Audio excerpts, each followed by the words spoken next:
অজু কিভাবে করতে হয়? অধিকাংশ মানুষ আমরা অজু সঠিকভাবে করতে পারি না। তো এই জন্য বন্ধুরা, অজু যদি না হয়, নামাজ সারা জীবন নামাজ পড়লেও নামাজ হবে না। নবীজি সাল্লাল্লাহু আলাইহি সাল্লাম বলেছেন, অজু হচ্ছে নামাজের চাবি, আর জান্নাতের চাবি হচ্ছে নামাজ। তো এই জন্য অজু যদি ঠিক না হয়, নামাজ হবে না।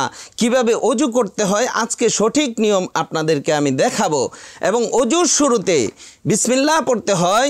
অজুর শেষে এমন একটি দোয়া রয়েছে, যেই দোয়াটি পড়লে, একবার পড়লে জান্নাতের 8টি দরজা খুলে যায়। সুবহানাল্লাহি ওয়া বিহামদিহি। আজকে আপনাদেরকে অজুর সঠিক নিয়ম এবং অজু কিভাবে করতে হয় সঠিকভাবে, এটা আপনাদেরকে প্র্যাকটিক্যাল দেখাবো। আপনারা আমাদের সাথে শেষ পর্যন্ত থাকুন। তাহলে বন্ধুরা, আপনাদেরকে প্র্যাকটিক্যাল অজু করে দেখাচ্ছি। অজুর শুরুতে মেসওয়াক করা সুন্নত। আমি মেসওয়াক করে নিচ্ছি। মেসওয়াক প্রথম ডান দিক থেকে শুরু করবেন, তারপরে বাম দিকে, তারপর নিচে ডান দিকে, তারপরে নিচে বাম দিকে, এইভাবে করে উপরে নিচে, এই যে এইভাবে আমরা মেসওয়াক করব। প্রথম ডান দিক থেকে শুরু করব, তারপরে উল্টাপাল্টা আপনি যতবার করতে পারেন, কোনো সমস্যা নাই। মেসওয়াক করার পরে অজু শুরু করার আগেই বিসমিল্লাহির রহমানির রহিম পড়ে নেবেন।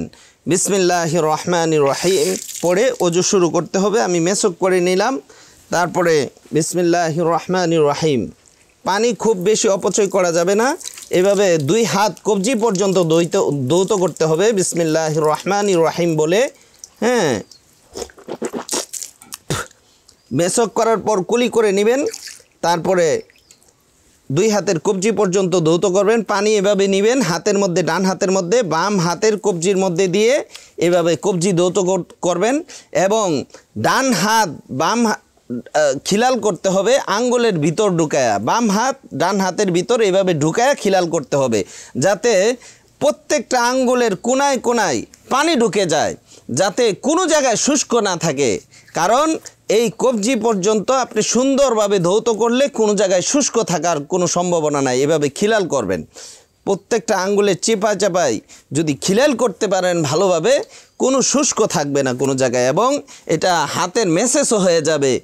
আল্লাহ তাআলা এই অজুর মধ্যে বিজ্ঞানী শারীরিক উপকার রেখেছেন। আমার হাতের কবজি ধৌত করা হয়ে গেল, তারপরে কুলি করবেন। ডান হাতে 1 চুল্লো পানি নিয়ে কুলি করবেন।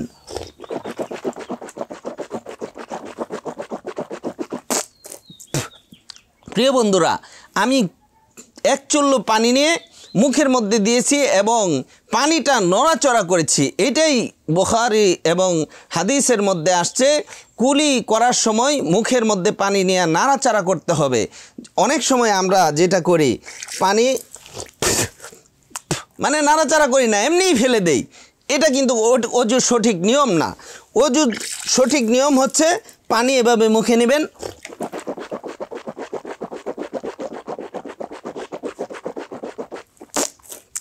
মুখের মধ্যে যত ময়লা আছে সব পরিষ্কার হয়ে যাবে। নবীজি সুন্নতের মধ্যে সর্বোচ্চ সৌন্দর্য রয়েছে। এই জন্য মুখের মধ্যে পানি নিয়ে এরকম কুলি করবেন, সুন্দরভাবে কুলি করবেন। আর রোজার মাসে গড়গড়া করা যাবে না। রোজার মাসে গড়গড়া করা যাবে না। রোজার মাস ছাড়া আপনি গড়গড়া কুলি করবেন, তাহলে ভিতরের যত ভাইরাস আছে এবং যত ময়লা আছে সব কিছু বের হয়ে যাবে। সুবহানাল্লাহি ওয়া বিহামদিহি। তো এই জন্য রোজার মাস গড়গড়া করা যাবে না। আমি যেহেতু রোজা অবস্থায় আমি অজু করতেছি, এই জন্য আমি গড়গড়া করলাম না। তো এই জন্য কুলি 3 বার করবেন। 3 বারের বেশি যদি করেন সুন্নত হবে না। যদি বেশি করেন আপনি করতে পারেন, কিন্তু সুন্নত অনুযায়ী হইল না। অজু তারপরে কুলি করার পরে নাকে পানি দিতে হবে। এই যে আমি নাকে পানি দিলাম। নাকে পানি দেওয়ার সময় খেয়াল রাখতে হবে, রোজার মাসে নাকের নরম জায়গায় পানি দেওয়ার কোনো প্রয়োজন নেই। রোজার মাস ছাড়া নাকে পানি দেওয়ার সময় একটু উপরে টান দিবেন, খুব বেশি টান না। এটা হাদিসের মধ্যে আসছে। একটু টান দিয়ে তারপরে নাকটা ঝেড়ে ফেলে দিবেন। কিভাবে আপনি নাকের মধ্যে পানি দিয়ে ঝেড়ে ফেলবেন এটাও হাদিসের মধ্যে আসছে। বাম হাতের কনিষ্ঠ আঙ্গুলি এবং বৃদ্ধা আঙ্গুলি নাকের মধ্যে দিয়ে এভাবে পরিষ্কার করবেন। পরিষ্কার করলে সমস্ত ময়লা নাকের থেকে বের হয়ে যাবে। এভাবে 3 বার নাকের মধ্যে পানি দিবেন।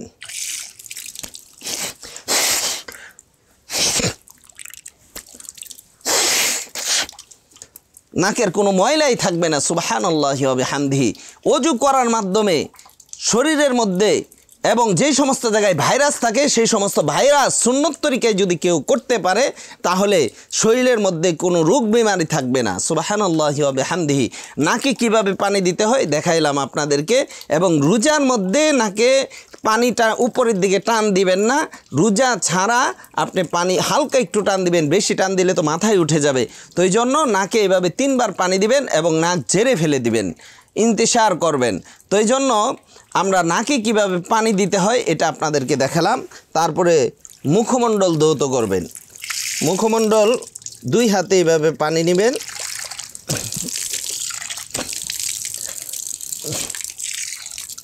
পানি ট্যাপের মধ্যে পানি আসলে বেশি পড়ে যায়, যার কারণে অনেক অপচয় হয়। অল্প অল্প ছাড়তে হবে যাতে অপচয় না হয়।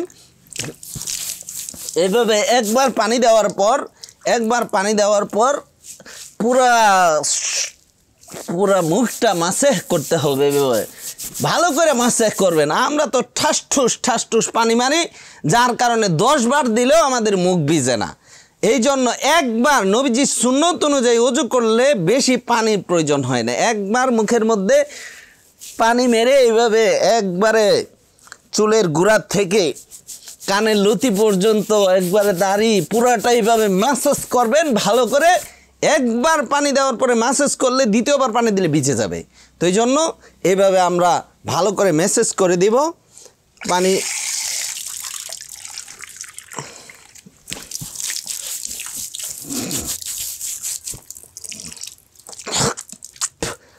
এভাবে ম্যাসাজ করে পুরাটা ভিজতে হবে। এমনভাবে ম্যাসাজ করবেন যাতে কোনো জায়গায় শুষ্ক না থাকে, কারণ এই জায়গা যদি পুরা চেহারার মধ্যে চুলের গোড়ার থেকে থুতি পর্যন্ত, থুতির নিচ পর্যন্ত, এক কানের লতি থেকে আরেক কানের লতি পর্যন্ত যদি বিন্দু পরিমাণ শুষ্ক থাকে আপনার ওযুই হবে না। ওযু না হলে নামাজই হবে না। তাহলে আমরা কত ভুলের মধ্যে আছি। এই জন্য ম্যাসাজ যত বেশি করবেন, ম্যাসাজ করার মাধ্যমে সমস্ত জায়গায় পানি পৌঁছায় যাবে, আপনার চেহারাটাও ম্যাসাজ হয়ে যাবে। তো এই জন্য আমরা এইভাবে চেহারা সমস্ত মুখমণ্ডল ধৌত করব। এটা কিন্তু ফরজ, ওযুর মধ্যে এটা একটা ফরজ। তো এই জন্য 1 নাম্বার ফরজ এটা, সমস্ত মুখমণ্ডল ধৌত করা এইভাবে। হ্যাঁ, এই ফরজের যদি বিন্দু পরিমাণ শুষ্ক থাকে আপনার ওযুই হবে না। ওযু না হইলে নামাজ হবে না।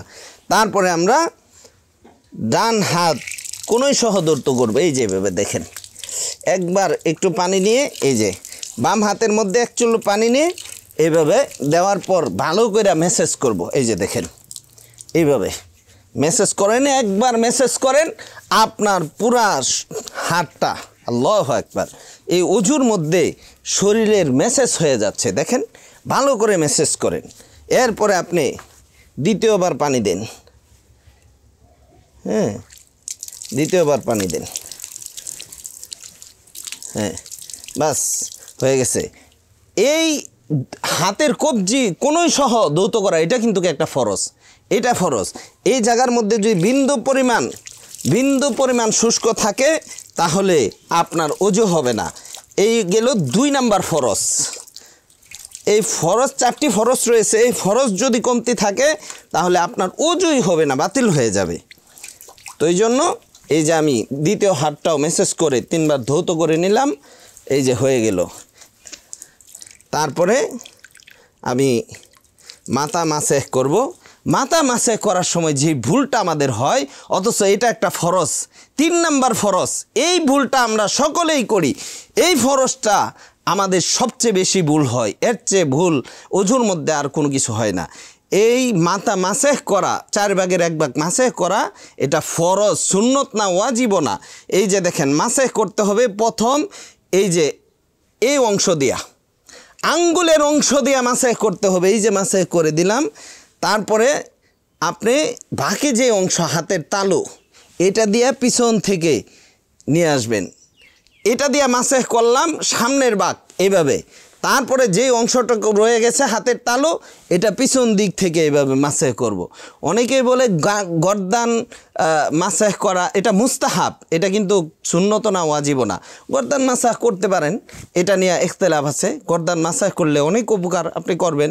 হ্যাঁ, কানের মধ্যে আপনি মাসাহ করতে পারেন, কিন্তু আমি প্রথম যে নিয়মটা মাসাহের দেখাইলাম, এই যে হাতের অগ্রভাগ আঙ্গুল দিয়া প্রথম মাসাহ করব, বাকি যে অংশগুলি আছে এই যে হাতের তালু, এটা পিছন দিক থেকে আমরা এভাবে বাকিটা মাসাহ করব। এই হচ্ছে মাসাহের সবচেয়ে উত্তম সিস্টেম। তারপরে কানের এই যে এইভাবে আপনি করতে পারেন, গর্দান মাসাহ এই যে এইভাবে করবেন, কোনো সমস্যা নেই, এটা মুস্তাহাব, এটা নিয়ে বাড়াবাড়ি করবেন না। এই জন্য ইসলামের যেই রুকুন আছে, আহকামগুলি আছে, এগুলি নিয়ে বাড়াবাড়ি করা যাবে না। গর্দান মাসাহ করা মুস্তাহাব, এইভাবে করবেন গর্দান মাসাহ করা। তো তারপর আমরা 2 পায়ের টাকনো সহ দৌত করব। এই যে দেখেন, 1 চুল্লু পানি নিয়ে বাস ভিজায়া তারপর মাসাহ করেন, ভালোভাবে মাসাহ করেন, মাসাহ করেন। তারপরে বাম হাতের কনিষ্ঠ আঙ্গুল দিয়া আপনি খিলাল করেন, এভাবে খিলাল করতে হবে। ডান পা খিলালটা এই যে কনিষ্ঠ আঙ্গুলির থেকে শুরু করতে হবে, এইভাবে খিলাল করেন, একবারে চিপায় চাপায় যাতে কোনো জায়গায় শুষ্ক না থাকে। এই যে ডান পা আমি ধৌত করে ফেললাম, হ্যাঁ, ডান পা আমি ধৌত করে ফেললাম, হ্যাঁ, তো আমার ধৌত হয়ে গেল। এখানে যদি বিন্দু পরিমাণ শুষ্ক থাকে আপনার অজু হবে না। বাম পাও আমি এই যে ধৌত করে মাসাহ করতেছি, ধৌত করতেছি, এই যে এইভাবে খিলাল করবেন, এইভাবে খিলাল করবেন। বাম হাতের কনিষ্ঠ আঙ্গুলি, বাম পায়ের কনিষ্ঠ আঙ্গুলি, হ্যাঁ। এই যে আমার অজু শেষ হয়ে গেল।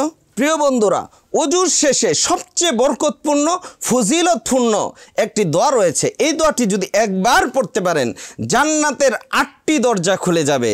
এই দোয়াটি কেবলামুখী হয়ে আপনি শাহাদাত আঙ্গুলি উঁচু করে এইভাবে আশহাদু আল্লাহ ইলাহা ইল্লাল্লাহু ওয়াহদাহু লা শারীকা লাহু ওয়া আশহাদু আন্না মুহাম্মাদান আবদুহু ওয়া রাসূলুহু, আপনি যদি কালেমায়ে শাহাদা পড়তে পারেন আল্লাহ তাআলা আপনার জন্য জান্নাতের 8টি দরজা খুলে দিবে।